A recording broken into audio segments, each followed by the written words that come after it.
কোরআনওয়ালাদের হিকমত দেওয়ার মালিক দুনিয়ার জমিনের কেউ না, হিকমত দেওয়ার মালিক হলেন আমার আল্লাহ। কথা কোন ঠিক কি না? জুনায়েদ বাগদাদী রাহমাতুল্লাহ আলাইহি এবার আস্তে করে ডাক দিয়ে বলতেছে, তোমার প্রথম নাম্বার প্রশ্ন কি? বলে আমার প্রথম নাম্বার প্রশ্ন হলো, জান্নাতের মধ্যে মানুষ এত খাবার খাবে কিন্তু খাবারের স্বাদ নষ্ট হবে না কেন, এটা একটু জানতে চাই। এবার ডাক দিয়ে বলতেছে, তুমি তো ইহুদি, তুমি জান্নাতের খবর কেমনে কও? তুমি জান্নাতের খবর কেমনে কও বলো? ইহুদি ডাক দিয়ে কয়, জান্নাতের খবর পাইছি কোরআনে। সুবহানাল্লাহ বলতে ইচ্ছা করলো। কোথায় পাইছে? আরো জোরে বলেন, কোথায় পাইছে? তার মানে ইহুদিদের নেতাও কিন্তু কোরআন জানে, তবে মুসলমানদের পড়া কপাল, মুসলমান ঘরের সন্তান হইয়া কোরআন পড়া আজও শিখলাম না। ও দোস্ত, তোমার আমার অন্তরের ভিতরে একটা বারের জন্য অনুশোচনা হয় না, অনুতপ্ত হয় না?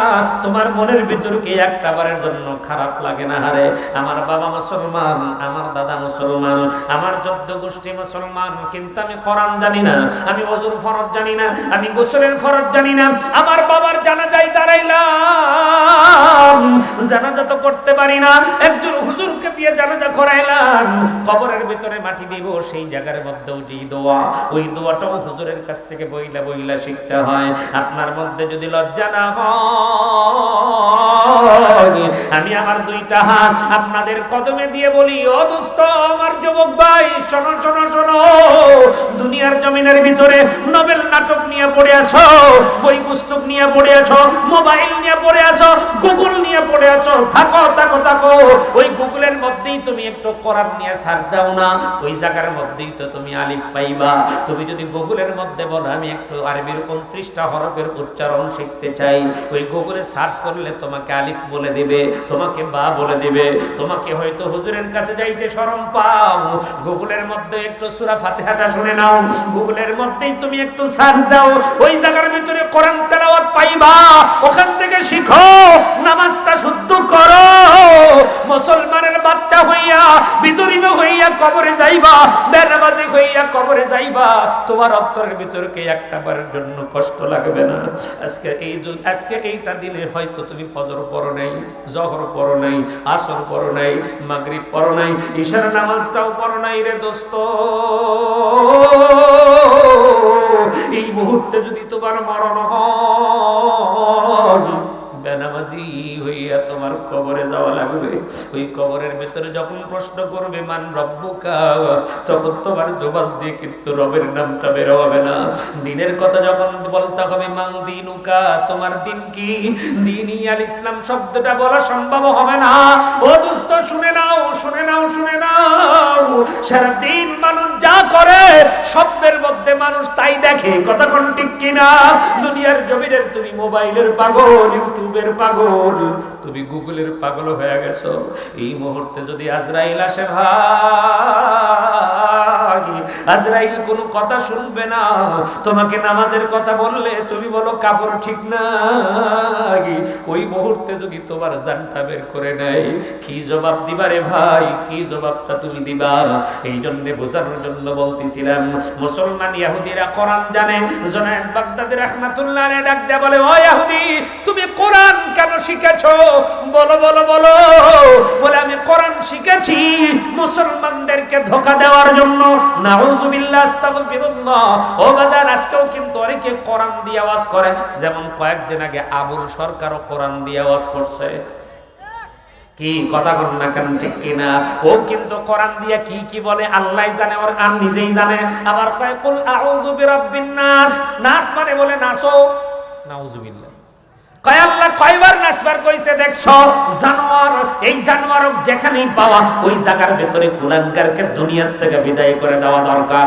কথা বল না কেন, ঠিক কিনা?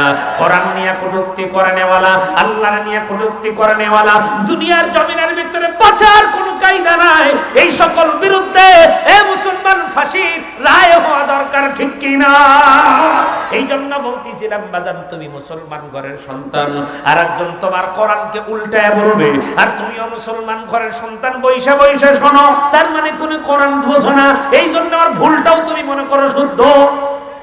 কি ওরা সামনে যারা বসে থাকে ওরাও বাবা এনা কোরআনও জানে, অথচ কোরআন যে 2 নাম্বার করে পড়তেছে তা তো জানেন না।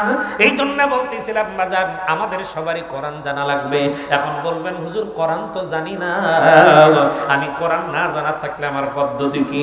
আপনার ব্যাপারে আমার নবী বলেছেন কোন আলিমান, যদি তুমি কোরআন না জানো তুমি হয় তুমি আলেম হও, না হয় তুমি মুতাআল্লিমান, না হয় তুমি কোরআনের ছাত্র হও, তাও যদি হইতে না পারো মুস্তামিআন, তুমি সাহায্যকারী হও, তাও হইতে না পারো মুহিব্বান, তুমি আলেমদেরকে মহব্বত করো।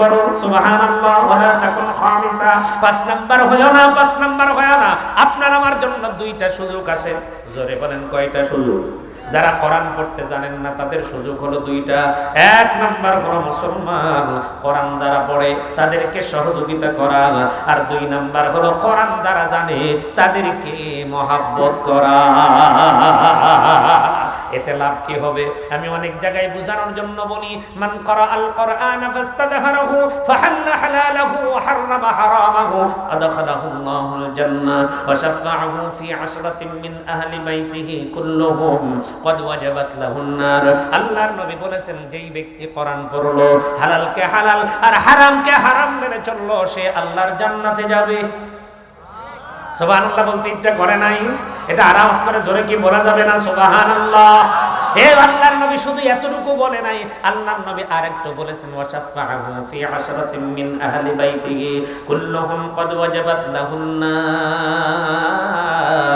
সে শুধু একাই আল্লাহর জান্নাতে যাবে না, 10 জন জাহান্নামী ব্যক্তিকে কোরআনের হাফেজ সঙ্গে নিয়ে আল্লাহর জান্নাতে যাবে। প্রশ্ন করতে পারেন হুজুর আমার বেটা তো হাফেজ না, আমার নাতি হাফেজ না, আমার বেটা আলেম না, আমার নাতি আলেম না, তাহলে আমি কি করব? আমার করণীয় কি? আমি আপনার জন্য বলি, ওই যে আল্লাহর নবী বলেছেন আও মুস্তামিআন, আপনি তাদেরকে সাহায্যকারী হন। বলবেন হুজুর কেমনে করব? আমি এই মাদ্রাসা দিয়ে উদাহরণ দেই। এই শালপা মাদ্রাসায় আসলেন, মাদ্রাসার মুহতামিম সাহেবকে আপনি 5 কেজি চাল দিয়ে গেলেন। বললেন হুজুর এই যে 5 কেজি চাল দিলেন, আপনার বোর্ডিং এর চালের সঙ্গে একটু মিশ করে ছাত্রদেরকে খাওয়ায়া দিয়েন, কারণ আমি গরিব মানুষ, আমি রিকশা চালায়া খাই, এর চাইতে আমি বেশি পারি না। আপনি হয়তো তাও পারবেন না, আপনি শালপা বাজার থেকে আপনি 100টা চকলেট কিনে নেন, চকলেট কিনে নিয়ে আসেন মাদ্রাসায়, মাদ্রাসার ভিতরে ঢুকে যান, আর হুজুরকে বলেন হুজুর আমি গরিব মানুষ, রিকশা চালাই, আমার তো কোনো ইনকাম নাই, আমার বড় শখ মাদ্রাসার ছাত্রদেরকে একটু চকলেট খাওয়াবো, যদি আপনার অনুমতি হয়। হুজুরের কাছ থেকে অনুমতি নিয়ে ওই ছাত্রদেরকে আপনি আজকে চকলেট দিয়ে গেলেন, 1 সপ্তাহ পরে আবার এসে চকলেট দিলেন, 2 সপ্তাহ পর আবার চকলেট দিলেন। এই যে 2 বার 3 বার আপনি আসছেন মাদ্রাসায়, তখন দেখবেন ওই ছোট্ট ছোট্ট বাচ্চারা বলবে, আপনার নাম কিন্তু দিয়ে দেবে চকলেট চাচা। কি কথা কন না কেন? কারণ ছোট্ট মানুষ, তারা চকলেট পাইছে, খুশি হয়ে গেছে, নাম বলবে চকলেট চাচা। আপনি মাঝে মাঝে মাদ্রাসায় আসছেন, হুজুরের কাছে বসছেন, ছাত্রদের খোঁজ খবর নিয়েছেন, এমনি মাথার উপর হাত দিয়ে বলবেন বাবা তোমার নাম কি? একটু মাঝে মাঝে বুকের মধ্যে জড়ায় নেবেন, আর একটাবার মনে করবেন হারে আল্লাহ আমি কোরআন পড়তে জানি না, কিন্তু এই ছোট্ট বাচ্চাটা কোরআন পড়তে জানে, এর বুকের মধ্যে একটু জড়ায় নেন, কপালের মধ্যে একটা চুমো দেন, আর মনে মনে মালিক রে ডাক দেন, ডাক দিয়ে বলেন আল্লাহ আমি বড় হতভাগা, আমি আরবির 29টা হরফ চিনি না, আমি কোরআন চিনি না, আমি কোরআন জানি না গো আল্লাহ, কিন্তু কোরআনওয়ালাদেরকে বড় মহব্বত করি, কোরআনওয়ালাদেরকে সাহায্য করার মতো সুযোগ আমার নাই, আমার অত টাকা নাই, পয়সা নাই, আমি এতটুকু যদি আপনি করেন আপনার জন্য ফায়দা কি হবে জানেন? কাল কিয়ামতের ময়দানে ওই হাফিজে কোরআন জাহান্নামে যাবে, জাহান্নামের দরজায় গিয়ে ডাক দেবে মাগো ও বাবা বলে ডাক দেবে, মা বের হয়ে আসবে, বাবা বের হয়ে আসবে, 2 জনকে নিয়ে জান্নাতের দিকে যাবে। এমন সময় পেছন দিক থেকে আবার কে যেন ডাক দিয়ে বলবে আব্দুল্লাহ, সঙ্গে সঙ্গে বলবে কে?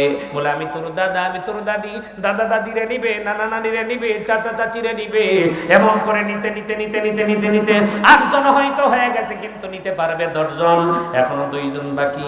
ওই 2 জনের মধ্যে একজন আপনি হতে পারেন। বলবেন হুজুর কেমনে হব? ওই আমি একজন। আপনি তখন ডাকতে বলবেন আব্দুল্লাহ তুমি বুঝি শালবা মাদ্রাসার থেকে হাফেজ হইছিলা? আমি গরিব মানুষ ছিলাম, মাঝে মাঝে মাদ্রাসায় ঢুকে আমি 2টা চকলেট দিয়েছি। তখন পেছন দিক ঘুরে বলবে, হ্যাঁ আপনারে চিনি, আপনি মাদ্রাসায় আসছেন। বলে আমি জাহান্নামে আমার জন্য কি উপকার করা যায় না? ওই চকলেট যে দিয়েছিলেন ওই ছোট্ট কোরআনের হাফেজ তখন ছিল। আজকে এই দৃশ্য তার মনে পড়ে যাবে, আল্লাহর কাছে দরখাস্ত করে ওই চকলেট ওয়ালাকেও সঙ্গে নিয়ে আল্লাহর জান্নাতে যাবে। আমি বলি রে দোস্ত, এমন একজন চকলেট ওয়ালা আপনিও হতে পারেন। সামর্থ্য অনুযায়ী সামর্থ্য যদি হয় 100 টাকা দেওয়ার, সামর্থ্য যদি হয় 2000 টাকা দেওয়ার, সামর্থ্য যদি হয় 10,000 টাকা দেওয়ার, আমি জানি না এই মজমার মধ্যে কার কেমন সামর্থ্য। আমি বুঝাতেছিলাম প্রশ্ন কয়টা? এই 3টা প্রশ্নের প্রথম নাম্বারটা বলতেছিলাম। কথার পৃষ্ঠা যখন সামনে চলে আসলাম বাজান, আমি অল্প সময় আপনাদের সামনে মাদ্রাসার জন্য একটু হাত বাঁধতে চাই। ও বাজান আল্লাহর গোলাম, একটু দিলটা নরম করিয়া একটা বার চিন্তা করে বলেন, আপনি তো হাফেজ হইতে পারেন নাই, আলেম হইতে পারেন নাই।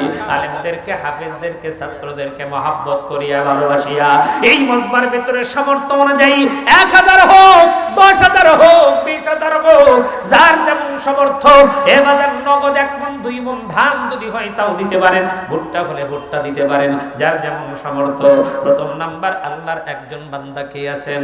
বলে হুজুর ইনশাআল্লাহ আমি মাদ্রাসার জন্য 10,000 টাকা দিয়ে দিব, আমার জন্য দোয়া। নজরুল ইসলাম মালয়েশিয়া প্রবাসী 10,000 টাকা। নারে থাকবে। নজরুল ইসলাম মালয়েশিয়া প্রবাসী 10,000 টাকা, জোরে কোন মারহাবা। আল্লাহ নজরুল ইসলাম ভাইয়ের দানকে আল্লাহ তুমি কবুল করো, বলেন আমিন। জানে মানে বরকত দান করো, বলেন আমিন। আমিন বললে কি গুনাহ হবে নাকি? একটু দিলটা করে মহাব্বত করে বলেন আমিন। আল্লাহ তাআলা তার বিদেশে জীবন